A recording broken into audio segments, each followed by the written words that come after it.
हलचल। आकाशवाणी लखनऊ से प्रस्तुत है जिले की हलचल। आज सुनिए आगरा और बस्ती जिलों की हलचल। पहले सुनते हैं आगरा जिले की हलचल। आलेख और स्वर है सज्जन सागर का।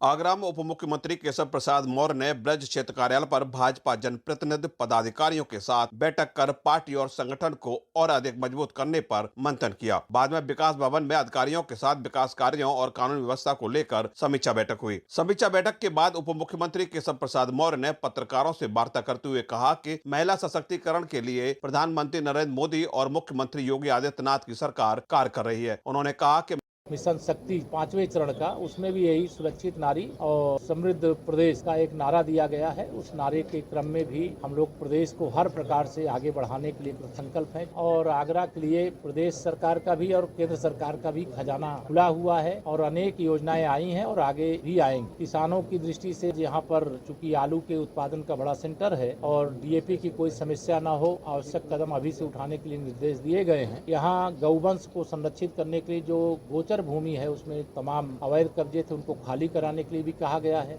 आगरा में प्रधानमंत्री नरेंद्र मोदी का जन्म दिवस सेवा पखवाड़े के रूप में मनाया जा रहा है। स्वास्थ्य एवं परिवार कल्याण मंत्रालय की पहल पर स्वस्थ नारी सशक्त परिवार अभियान की शुरुआत की गई है। इसी के तहत आगरा के जिला अस्पताल में स्वस्थ नारी सशक्त परिवार अभियान का शुभारंभ केंद्रीय राज्य मंत्री प्रोफेसर एसपी सिंह बघेल द्वारा किया गया। 17 सितंबर से 2 अक्टूबर तक चलने वाले अभियान के दौरान महिला स्वास्थ्य जाँच, मातृ एवं शिशु देखभाल, जागरूकता एवं व्यवहार परिवर्तन, निक्षय मित्र अभियान और रक्तदान शिविर का आयोजन किया जा रहा है। कार्यक्रम के दौरान प्रधानमंत्री नरेंद्र मोदी द्वारा दिए गए संबोधन को सजीव प्रसारण के माध्यम से सुना और देखा गया। उप मुख्यमंत्री ब्रजेश पाठक ने आगरा के जिला अस्पताल का निरीक्षण कर लोगों को मिलने वाली चिकित्सीय सुविधाओं के बारे में जानकारी ली। उप मुख्यमंत्री ब्रजेश पाठक द्वारा सबसे पहले जिला अस्पताल की इमरजेंसी वार्ड का निरीक्षण किया। श्री पाठक ने जिलाधिकारी, मुख्य चिकित्सा अधिकारी, एसएन मेडिकल कॉलेज के प्राचार्य, जनप्रतिनिधि सहित चिकित्सकों के साथ समीक्षा बैठक कर चिकित्सीय सुविधाओं को और बेहतर बनाने पर मंथन किया गया। उप मुख्यमंत्री ब्रजेश पाठक ने कहा कि जिला अस्पताल से लेकर के स्वास्थ्य आरोग्य मंदिर तक कोई भी दवाई बाहर से जो लिखेगा उसके खिलाफ कड़ी कार्रवाई की जाएगी। मेडिकल कॉलेजेज में भी हमारे स्टोर में जो दवाइयां उपलब्ध हैं वो उपलब्ध रहेंगी और जेनेरिक मेडिसिन यदि आवश्यक है तो लिखने के इनको निर्देश दिए गए हैं। यदि कोई ब्रांडेड मेडिसिन लिखता है चिन्हित किसी को फायदा पहुंचाने के लिए, उसके खिलाफ कड़ी कार्रवाई सुनिश्चित।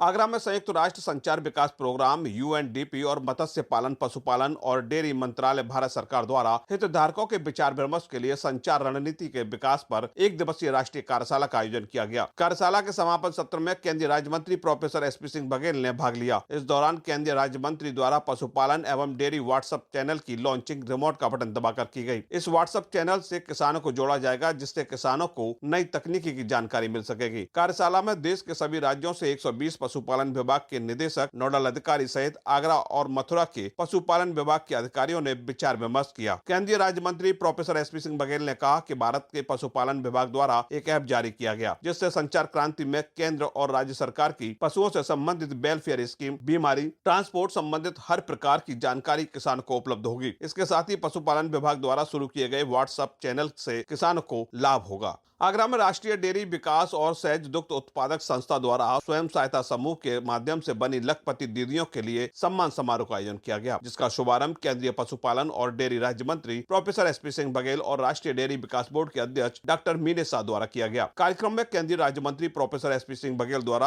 आगरा और अलीगढ़ मंडल की 11,757 उन महिला डेयरी किसानों यानी लखपति दीदियों को चेक वितरण और प्रशस्ति पत्र देकर सम्मानित किया गया, जिन्होंने संगठन से जुड़कर दूध की बिक्री करते हुए 1 लाख रुपए से अधिक की आय अर्जित की। इससे पहले केंद्रीय पशुपालन और डेयरी राज्य मंत्री प्रोफेसर एसपी सिंह बघेल द्वारा पशुओं के इलाज के लिए 2 पशु चिकित्सा इलेक्ट्रिक मोबाइल वैन और 2 सहज दुग्ध डिलीवरी मोबाइल वैन को नारियल फोड़कर शुभारंभ करते हुए रवाना किया गया। लखपति दीदी सम्मान समारोह को संबोधित करते हुए केंद्रीय राज्य मंत्री प्रोफेसर एसपी सिंह बघेल ने कहा कि पहले खेती में घाटा होता था, लेकिन प्रधानमंत्री नरेंद्र मोदी द्वारा खेती से आय को बढ़ाने के लिए लगातार प्रयास किए जा रहे हैं। केंद्रीय राज्य मंत्री प्रोफेसर एसपी सिंह बघेल ने मीडिया से बात करते हुए कहा कि प्रधानमंत्री नरेंद्र मोदी का सपना है कि समूह की दीदियों को लखपति दीदी बनाया जाए और इस दिशा में केंद्र सरकार कार्य कर रही है। प्रधानमंत्री जी का जो स्वप्न है महिलाओं को लखपति दीदी बनाया जाए, उसी श्रृंखला में सहकारी संस्था के द्वारा जो महिलाएं दूध अपना उत्पादन करके शहर को भेजते हैं, वो हर 10वें दिन उसका पैसा मिलता है और उनको बड़ी बचत होती है।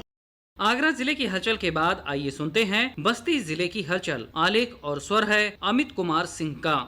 मुख्यमंत्री योगी आदित्यनाथ ने बस्ती के बसहवा गांव में सरस्वती विद्या मंदिर वरिष्ठ माध्यमिक विद्यालय का भूमि पूजन और शिलान्यास किया। उन्होंने कहा कि राष्ट्रीय स्वयंसेवक संघ के नानाजी देशमुख ने गोरखपुर में सबसे पहले सरस्वती शिशु मंदिर की नींव रखी। उस समय 5 छात्र स्कूल में पढ़ते थे, लेकिन बिना किसी सरकारी सहायता के स्वयंसेवकों ने इसको आगे बढ़ाया और आज देश में सरस्वती शिशु मंदिर के 12,000 विद्यालय संचालित हो रहे हैं और लाखों छात्र छात्राएं विद्यालयों में पढ़ाई कर रहे हैं। यह विद्यालय बच्चों को भारतीय संस्कृति का बोध करा रही है। यहाँ से निकले छात्र हर क्षेत्र में समाज का नेतृत्व कर रहे हैं। बस्ती जिले में प्रदेश के उप मुख्यमंत्री केशव प्रसाद मौर्य ने भाजपा कार्यालय पर पार्टी नेताओं और कार्यकर्ताओं के साथ बैठक की। इसके बाद कलेक्ट्रेट में अधिकारियों के साथ विकास कार्यों की समीक्षा बैठक की। श्री मौर्य ने मीडिया से बात करते हुए कहा कि 128 ग्राम पंचायतों में हर घर नल जल योजना का काम पूरा कर लिया गया है, लेकिन शिकायतें मिल रही है कि हर घर नल में जल नहीं पहुंच पा रहा है। अधिकारियों को स्थलीय निरीक्षण करने का निर्देश दिया गया है। उन्होंने कहा कि जनपद मुख्यालय, तहसील और ग्रामीण इलाकों में बिजली उपलब्ध करानी है, लेकिन कई बार फॉल्ट की वजह से बिजली उपलब्ध नहीं हो पाती। उसको तत्काल सुधारने के निर्देश दिए गए हैं। साथ ही उप मुख्यमंत्री ने अधिकारियों और कर्मचारियों को उनके कर्तव्यों का पालन करने का पाठ भी पढ़ाया। इस संबंध में उप मुख्यमंत्री केशव प्रसाद मौर्य ने कहा, हमारे देश की अर्थव्यवस्था 11वें नंबर पे थी, आज 4थे नंबर पे। हम तीसरी अर्थव्यवस्था दुनिया की बनने जा रहे हैं। दुनिया के बहुत ताकतवर देश हैं जो ये बर्दाश्त नहीं कर पा रहे भारत इतनी तेजी से प्रगति क्यों कर रहा है। भारत आज एक ताकतवर राष्ट्र बन रहा है हर क्षेत्र में। बस्ती जनपद के प्रभारी मंत्री आशीष पटेल ने कहा कि प्रधानमंत्री नरेंद्र मोदी द्वारा घोषित अगली पीढ़ी के जीएसटी सुधार भारत की अप्रत्यक्ष कर प्रणाली को सरल बनाने की दिशा में महत्वपूर्ण कदम है। ये सुधार विभिन्न वस्तुओं और सेवाओं पर कर की दर को कम करके नागरिकों को पर्याप्त राहत प्रदान कर रहे हैं। उन्होंने जीएसटी में कटौती कर आम जनमानस को फायदा पहुँचाने के लिए प्रधानमंत्री का आभार जताया। इस दौरान मंत्री आशीष पटेल ने कांग्रेस नेता राहुल गांधी को चुनाव आयोग पर लगाए आरोपों पर घेरा। इस संबंध में मंत्री आशीष पटेल ने कहा, मैं धन्यवाद देना चाहता हूं माननीय प्रधानमंत्री जी को कि उन्होंने जिस प्रकार से जीएसटी में कटौती की है, जिसका सीधा लाभ हर आम जनमानस तक पहुंच रहा है। हर सामान में कटौती हुई है। अब जीएसटी का स्लैब जो है अलग अलग करके, जो पहले कई स्लैब थे उनको 2 स्लैब पर ला करके रख दिया गया। माननीय प्रधानमंत्री जी के नेतृत्व में हमारी भारत सरकार ने, एनडीए की सरकार ने जिस प्रकार से जीएसटी पे कटौती ला करके आम जनमानस को फायदा पहुंचाने का काम किया है, उसके लिए मैं उनका धन्यवाद करता हूं। घटी जीएसटी, मिला उपहार। धन्यवाद मोदी सरकार। महिला सुरक्षा, सम्मान और सशक्तिकरण को सर्वोच्च प्राथमिकता देते हुए प्रदेश सरकार द्वारा संचालित मिशन शक्ति का 5वां चरण 22 सितंबर से शुरू हुआ है, जो 30 दिनों तक चलेगा। बस्ती जिले में मिशन शक्ति के अंतर्गत महिला सुरक्षा से जुड़े विभिन्न कार्यक्रम आयोजित किए जा रहे हैं। सार्वजनिक स्थलों, धार्मिक आयोजनों, बाजार तथा भीड़ भाड़ वाले क्षेत्रों में महिला पुलिस बल की विशेष तैनाती की गई है। पैदल गश्त, रात्रि गश्त और एंटी रोमियो स्क्वाड को सक्रिय करते हुए किसी भी असामाजिक तत्व के विरुद्ध त्वरित कार्रवाई की जा रही है। इसके साथ ही पुलिस कंट्रोल रूम और हेल्पलाइन नंबर 1090 को 24 घंटे पूरी तरह से सक्रिय रखा गया है। अभियान के दौरान महिला पुलिस कर्मी ग्राम पंचायत और शहरी वार्डों में जाकर महिलाओं और किशोरियों को उनके अधिकारों, सुरक्षा उपायों तथा विभिन्न सरकारी योजनाओं की जानकारी दे रही हैं। विद्यालयों, महाविद्यालयों, सामुदायिक स्थलों, आत्मरक्षा प्रशिक्षण शिविर, जागरूकता रैली, संगोष्ठी का आयोजन किया जा रहा है। इसके अलावा पिंक बूथ भी स्थापित किए गए हैं, जहाँ महिलाएं अपनी समस्या दर्ज करा सकती हैं। बस्ती जिले के कृषि विज्ञान केंद्र में गौ सेवा आयोग के उपाध्यक्ष महेश शुक्ला ने 1 दिवसीय तिलहन मक्का मेला और उत्पाद प्रदर्शनी का उद्घाटन किया। इस दौरान किसानों को अपनी आय बढ़ाने के लिए पारंपरिक खेती की नई तकनीक की जानकारी देने के साथ तिलहन और मक्का की खेती करने पर बल दिया गया। मेले में 325 किसानों ने भाग लिया। परियोजना निदेशक डॉक्टर राजेश कुमार ने कहा कि जिले के अधिकारी किसानों की समस्याओं को सुनकर त्वरित निदान करें, जिससे किसानों की आय में वृद्धि हो सके। केंद्र के वैज्ञानिक विनोद बहादुर सिंह ने बताया कि जिले में 8 प्रगतिशील किसान राष्ट्रीय स्तर पर पुरस्कृत हैं तथा नई नई तकनीक अपनाकर जिले का नाम रोशन कर रहे हैं। इस अवसर पर अधिकारियों ने किसानों को सरकारी योजनाओं की जानकारी दी।